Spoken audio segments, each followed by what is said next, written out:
নির্বাচনী প্রচারণার পঞ্চম দিনে খুলনা বিভাগ সফর শুরু করেন বাংলাদেশ জামায়াত ইসলামের আমির ডাক্তার শফিকুর রহমান। বিভাগের উত্তর প্রবেশদ্বার খ্যাত কুষ্টিয়ায় জনসভার মাধ্যমে শুরু হয় কর্মসূচি। সোমবার ভোর থেকেই জনসভা স্থল শহীদ আবরার ফাহাদ স্টেডিয়ামে আসতে শুরু করেন জেলার নানা প্রান্তের মানুষ। সকাল 10টায় জনসভা শুরু হওয়ার কথা থাকলেও মাঠ কানায় কানায় ভরে ওঠে কয়েক ঘন্টা আগেই।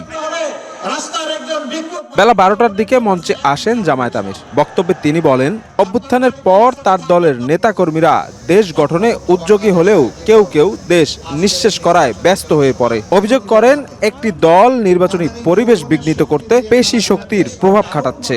আমরা কথা দিচ্ছি, এমন এক বাংলাদেশ আমরা করতে চাচ্ছি, আল্লাহর পর ভরসা করে, মহান আল্লাহর পর ভরসা করে করতে যাচ্ছি, যেই বাংলাদেশে প্রত্যেকটি সক্ষম পুরুষ এবং নারীর হাতে মর্যাদার কাজ আমরা তুলে দেবো ইনশাআল্লাহ।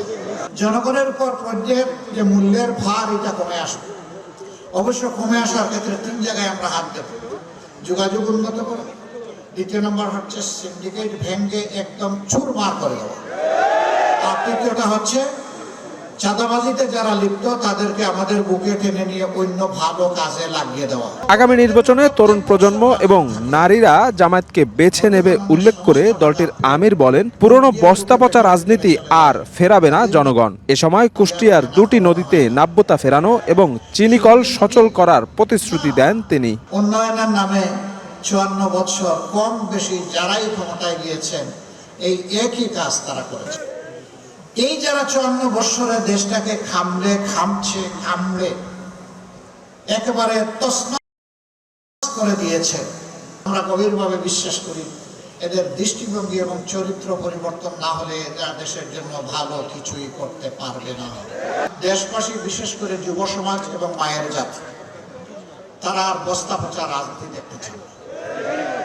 আমরা পাল্লায় ভোট দেবো, আমরা নিরাপদ থাকতে চাই। নির্বাচনী প্রচারণার পঞ্চম দিনে খুলনা বিভাগে জামায়াত আমির ডাক্তার শফিকুর রহমান দিনভর নানা জেলায় একাধিক কর্মসূচিতে অংশ নিয়ে তিনি জানাবেন, জয়ী হলে এই অঞ্চল নিয়ে তার আলাদা পরিকল্পনার কথা। কুষ্টিয়ার পর মেহেরপুরে জনসভায় যোগ দেন জামায়াত আমির।